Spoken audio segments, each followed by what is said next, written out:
Let me tell you a story about a woman named Tamar. A woman who was wronged, overlooked, and forgotten, but who didn't give up. It's a story from the Bible, and trust me, it's full of twists. So, here's what happened. There was a man named Judah, one of the sons of Jacob. He had 3 sons, and his oldest, married a woman named Tamar. But wasn't a good man. The Bible says he was so wicked that God ended his life. Now, back then, there was a custom. If a husband died without kids, the next brother was supposed to marry the widow and carry on the family line. So Judah told his second son, Onan, to marry Tamar. Onan agreed, but didn't follow through. He made sure Tamar wouldn't get pregnant, because he didn't want to raise a child in his brother's name. So, he died too.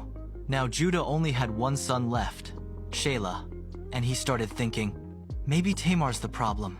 So he told her, go back to your father's house. When Shelah grows up, I'll call you. But deep down, he had no plan to give Shelah to her. Tamar waited and waited, but no word ever came. So she made a bold move. She heard Judah was traveling nearby. She disguised herself, put on a veil, and dressed like a woman on the street, and waited by the road. Judah saw her, didn't recognize her, and asked to be with her.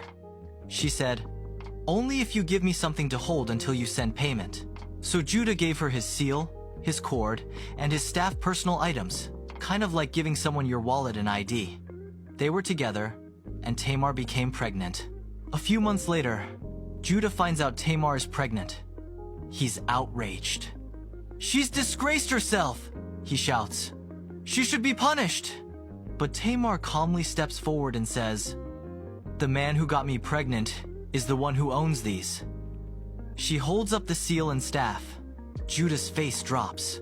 He recognizes them immediately. And then comes one of the most powerful lines in the whole story.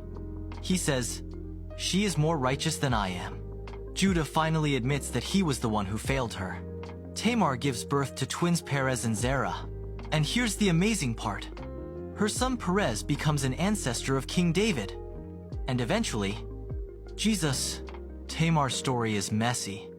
It's complicated, but it shows us something powerful. Sometimes the people the world overlooks are the ones God uses in the biggest ways. She stood up for herself.